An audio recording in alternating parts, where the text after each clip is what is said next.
Well, my good people. How are you guys doing again today?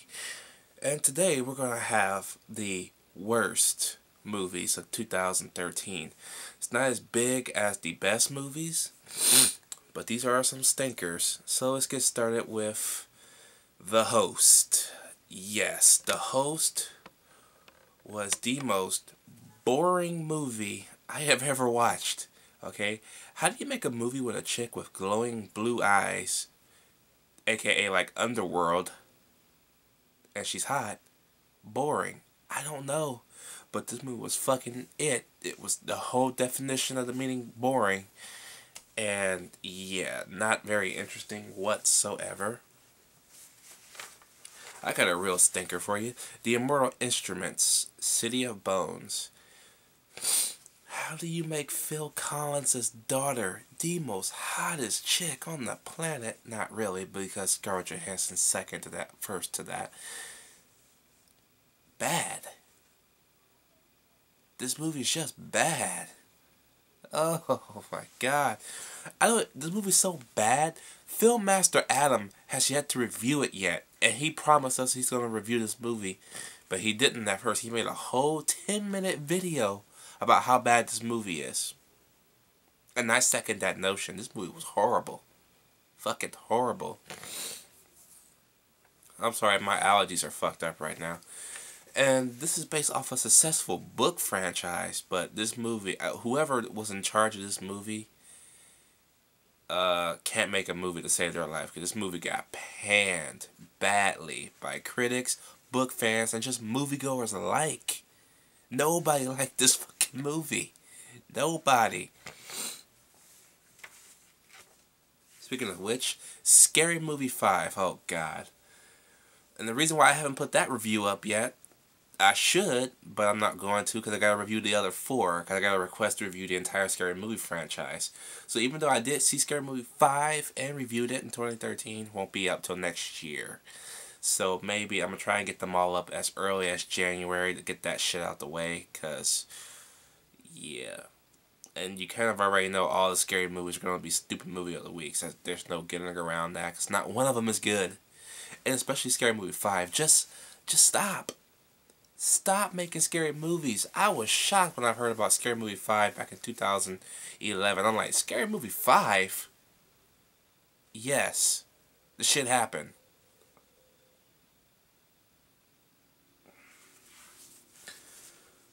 Paranoia. Oh, Liam Hemsworth, how you are such a failure in Hollywood so far.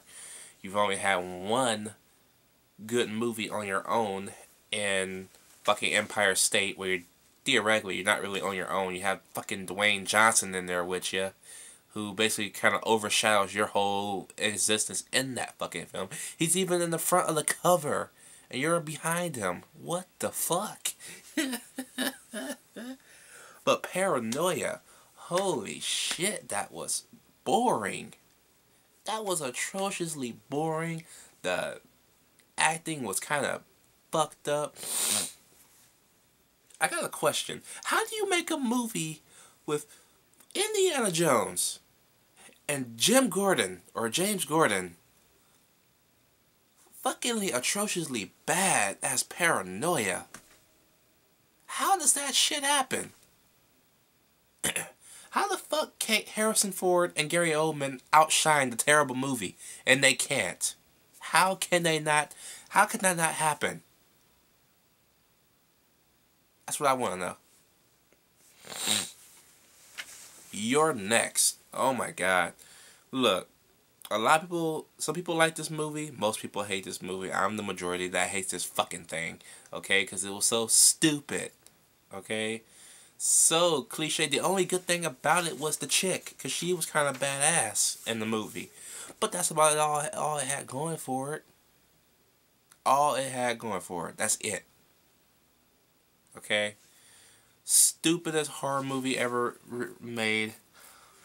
Another stupid way to say fuck you to family and all that shit. That's just all. That's what it is. Family. Being money hungry. Sharknado. A movie so bad is bad on purpose. theoretically, I don't hate this movie. I just question its existence. I just question why it exists. Why did Tara Reid try so hard to give a weird performance, like a serious performance, in a movie like this? That's what I want to know.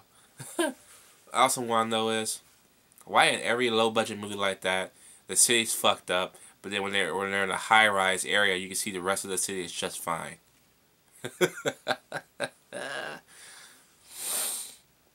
The only good part about that movie's tour is basically the end, where the guy had a chainsaw. He basically just goes and fucking Michael Jordans himself inside the fucking shark. Like, okay, how the fuck you get hoops like that? I mean, jumps like that, and you didn't even have no fucking momentum. You just basically stand on the ground and just go. So that means I can just basically stand right here and go Superman myself to the sky. Shit. And they're making a sequel. Oh boy. It's so stupid you have to laugh at it. Even though it's on the worst movies list, you still gotta laugh at that shit.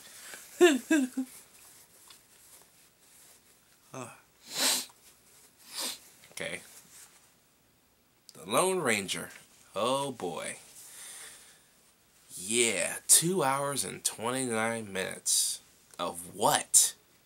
I'll tell you what. Of nothing. 2 hours and 29 minutes of boring, bullshit Johnny Deppisms. Johnny Deppisms. I don't know, that's a word. It's a word in my JW's book of nonsense, okay? I'm about to write that shit down. Anyway, how the fuck is Tonto outshining the Lone Ranger in his movie? How do you do that shit, Disney? How do you make Tonto the lead star? You should have just called this movie fucking Tonto. This was not the fucking Lone Ranger. This was Tonto's fucking movie. He starts the damn thing. He ends the damn thing. Seriously? I'm glad this movie tanked. Oh, don't need a sequel. You need to redo this now, because this was horrible. Fucking horrible. $200 million movie. No, $250 million movie. Wasted. Innocent life that got cut short in the making of this movie. Wasted. That person died for fucking nothing. Nothing. And that pisses me off as a moviegoer to find out when you give your life for a movie and the movie's terrible, that's not good. Okay? Fuck.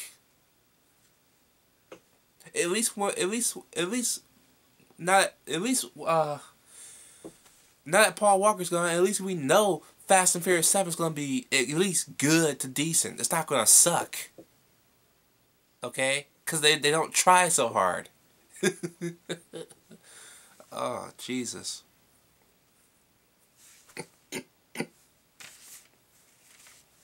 Fright Night 2, The New Blood. Oh. This was basically a remake of Fright Night Part 2. But in a worse way than that, because it took itself way too fucking seriously. Not even the remake to Fright Night took itself seriously. But for some reason, they thought, oh, let's make remake Fright Night Part 2 and make it more serious and dark, even though the remake wasn't even like that at all. And it took all the charisma out. Fright Night is one of those movies you can't take too seriously. They tried it with the first one, and that ultimately nearly killed the first one for me. The first one nearly failed.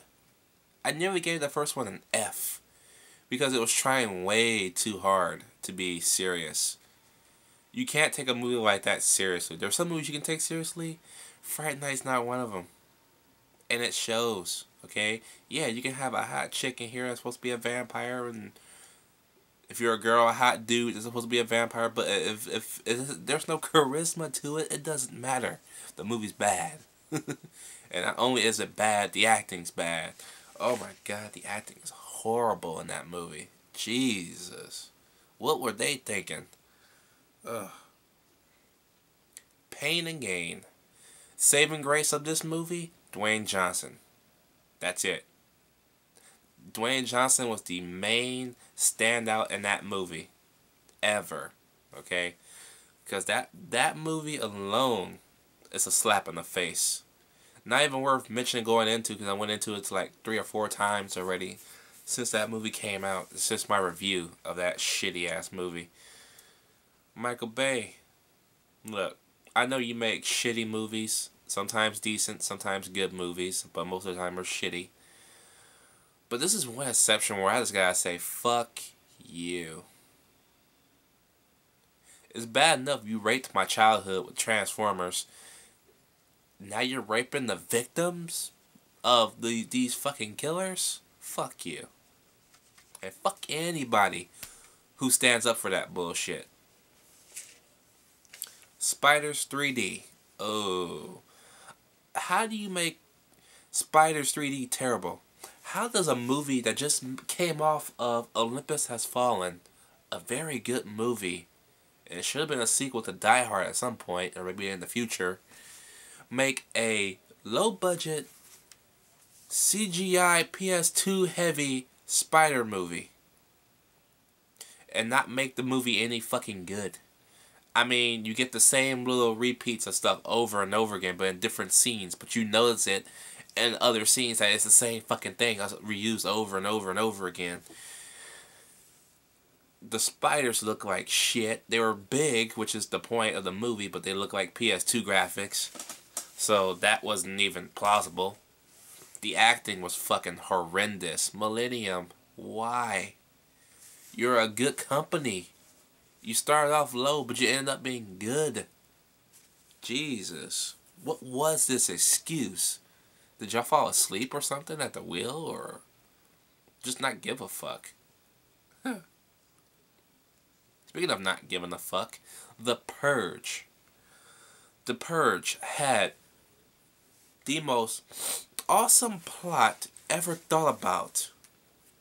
You had a plot where you can go around killing people for 24 hours legally. Emergency crews and everything is disbanded for 24 fucking hours. Nobody's coming to help you. If you had an asshole neighbor, you can get that chance to go fuck his ass up. Your boss was pissing in your pants. You go over there and make him shit his pants. Okay? And what do you give us? You give us a home invasion movie. Again. We already had one. We had one with Bruce Willis. It was called Hostage. It was horrible. Okay? We didn't need another home invasion movie. Damn it. What was the... Oh, my God. Wasted opportunity. Wasted, man. You could have had multiple stories, like multiple 5-minute little pieces of story tidbits of like these 4 or 5 different people getting revenge on people who fucked their lives up, or basically giving them a hard time. That would have been a lot more interesting than a fucking home invasion movie. How do you mess that shit up? You got another chance. You're making The Purge 2. Do that shit right. Don't sit there and make a sequel to the same thing we just saw this year. Wasted. Wasted opportunity. Oh my God. After Earth. Oh, M. Night Shyamalama Ding Dong. Will Boring Ass Smith. Jaden I Can't Act for the Rest of My Life Smith. What the fuck were y'all 3 smoking? Okay, what the fuck was this? I'm glad this movie failed.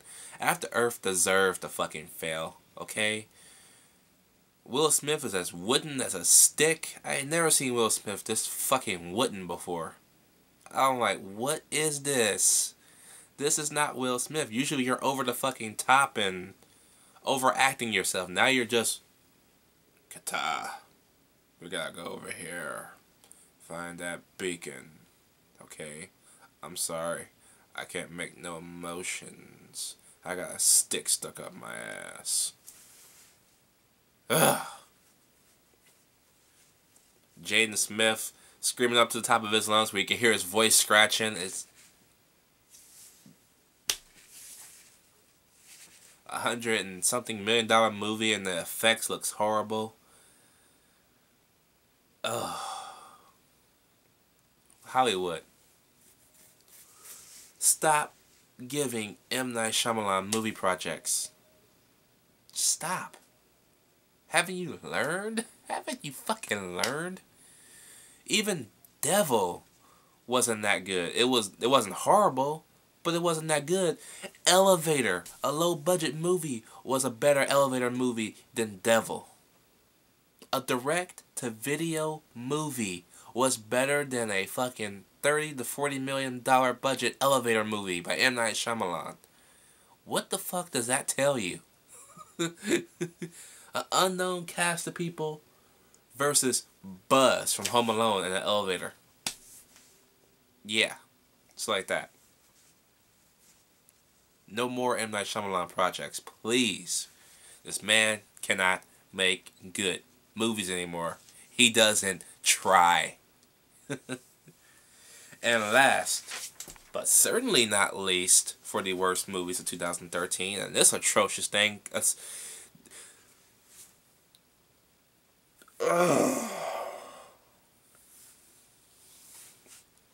film so bad, they had the galls to try and turn that into the sequel to the original film. And fans, so-called fans of the original film, I was like, oh, that's a good movie. That's a good movie. Ain't shit good about Texas Chainsaw 3 fucking D. Okay? Nothing. This film is supposed to take place 40 years after the Texas Chainsaw Massacre, right? About 40 years. Yeah, it's set in 1990, which is about, what, 20 of those years? The fucking girl is supposed to be like in her fucking 40s. If I'm not mistaken. No, 20 years after the events of the Texas Chainsaw Massacre. Because I believe the girl was 20 in the movie. But she's supposed to be 40 in this movie. But she's like 22, 23 looking. What? See, that's how bad this movie is. Where it confuses me from the fucking timeline of this fucking shit. Because the shit is fucking stupid. Okay? Whoever wrote this needs to be shot in the ass. Because this movie was just that. It was a piece of ass. And not even a good piece of ass. It was just ass. Okay? A fucking bull could tear this bullshit apart. Oh, you turn Leatherface, one of the most psychopathic killers in history. Granted, in history. The most notorious killer ever created. And you turn him into an anti-hero? What? We're not supposed to side with Leatherface. We're supposed to be scared of Leatherface. Okay? Oh. I'd rather watch the Michael Bay traumas than this bullshit. Okay? Granted, Michael Bay's movies were still shitty, but they weren't Texas Chainsaw 3D shitty. Okay? Trey Songz, I don't like you. I don't like your songs. And I damn sure don't like your fucking acting, because it sucked. Yeah. And how do you get killed? You get killed by Leatherface in this chainsaw? No, you get killed by your car rolling over. That's the way you get killed? A car crash? Come on. Really? A serial killer with another person's face on with a big ass chainsaw running through the woods, and you get killed by your car rolling over. Fuck you. Fuck this movie. That is my list for the worst movies of 2013. What is your list of the worst movies of 2013? These fucking atrocious things that we call movies that should not be produced, should not be in theaters, shouldn't even be direct to fucking video. That shit should be burned in a fucking cornfield or some shit. I don't know. Just burn it and get it the fuck over with. So yes, that is it. I'll be putting up shit tons of reviews again pretty soon. So I'll see y'all later.